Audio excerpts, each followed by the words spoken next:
Hello. Ayan. Nagpa-check ako doon kay Doc and inalis niya yung nilagay niya sa akin dito sa kamay. Ayan. Ayan yung natira doon sa nakalagay para sana maayos.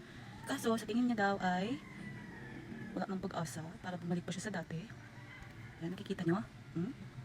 Ayan siya. Kaya masakit. Ayan, yung natira pang ano eh. Ayan, may rashes pa.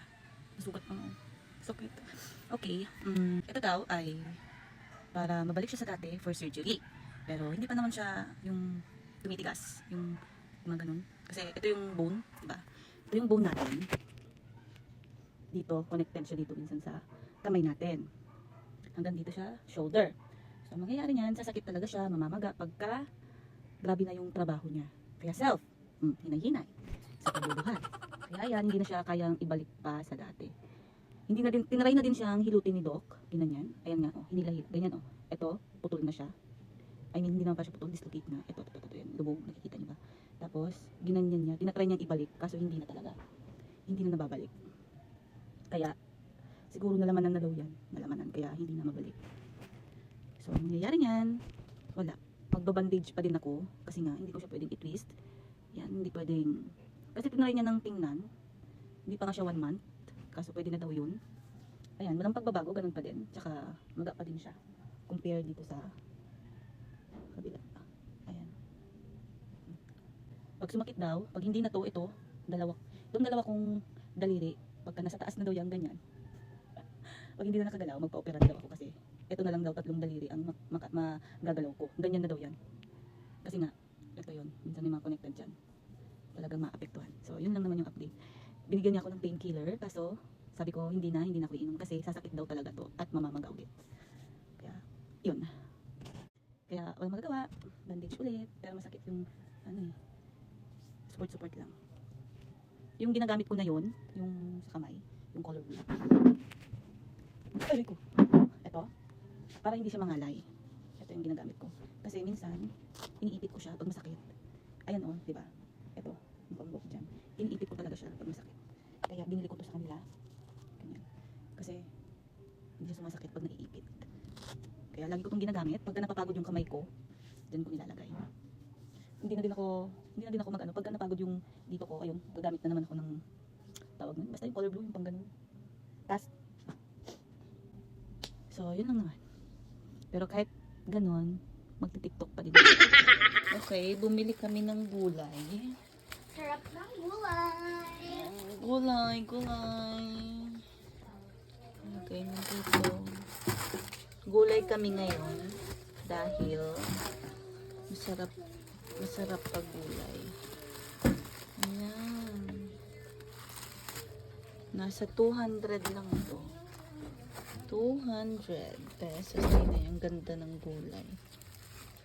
Mami, balik mo na tong plato. Pang chop suey. Kaso hindi naman ako magluluto ng chop suey. Gisa-gisa lang. May butter pa tayo, Sophie. Butter.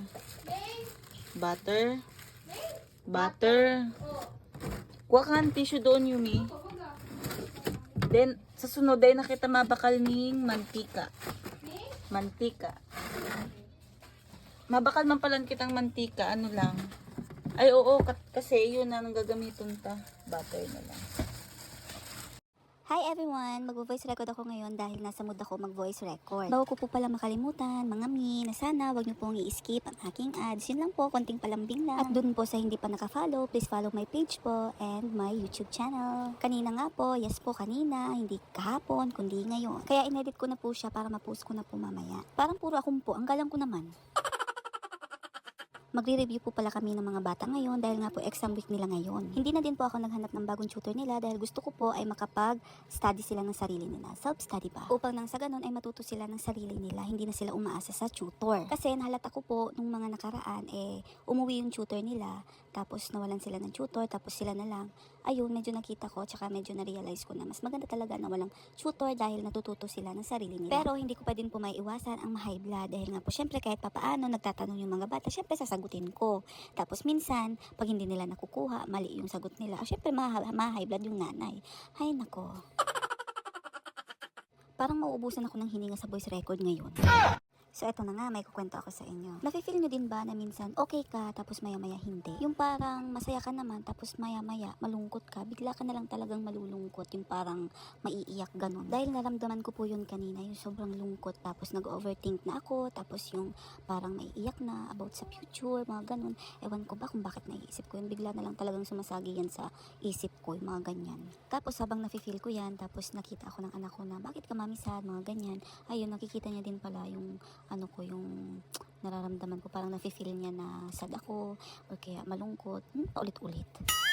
Kaya ang ginawa ko, niligo ko na lang talaga. Ayun, naging okay naman ako, nawala yung medyo stress ko talaga. Parang gusto ko lang malamigan yung ulo ko. Pag stress ka, iligo mo na lang. Okay, ibabad mo sa yelo yung ulo mo.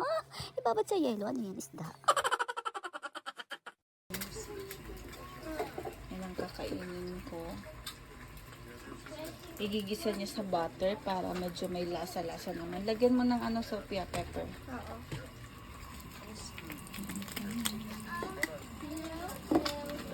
Yung lutoan namin pang tamad na kaupo. Pinakita. Egg, ito akin, tapos egg. No rice.